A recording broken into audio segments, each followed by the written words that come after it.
Assalamualaikum warahmatullahi wabarakatuh. Pripun kabare kanca-kanca? Mugi-mugi kanca-kanca tansah sehat. Dinten menika kepanggih malih kita badhe belajar patemon kalih jenenge lelaran ing perangane awak. Ayo disimak bareng-bareng kanca-kanca. Bubar sekolah udan deres. Bimo lali orang nggawa payung. Bimo mulih karo udan-udanan. Tekan omah Bimo kademen. Awake anyep kabeh. Sirahe mumet. Nah, ning wacan sik nembe diwaosaken Bu Guru diceritakake pas sekolah bubar udane deres. Nah, kuwi Bimo lali orang nggawa payung, tapi Bimo nekat mulih udan-udanan.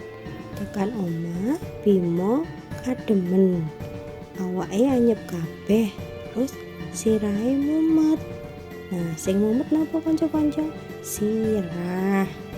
Nah, kanca-kanca wis paham nggih, berarti sing ngrasake mumet niku sirah. Nah, saiki kita belajar melih perangane awak lan lelarane sik dirasake.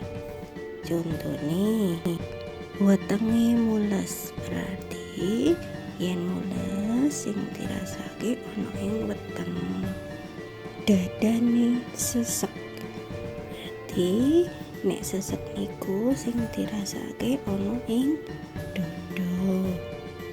Kupinge pengang, berarti sing pengang niku wonten ing kuping. Irunge pilek. Ayo kanca-kanca, nek pilek niku wonten pundi? Nggih, wonten irung. Lah nesak niki nek untune krasa napa nggih kanca-kanca? Linu. Berarti sik ngrasake linu niku untu. Nah, kanca-kanca sampun saged mbedakaken nggih. Nah, sapunika Bu Guru akhiri pelajaran dinten menika kanthi bacaan hamdalah bersama-sama. Alhamdulillahirabbil alamin. Matur nuwun. Assalamualaikum warahmatullahi wabarakatuh.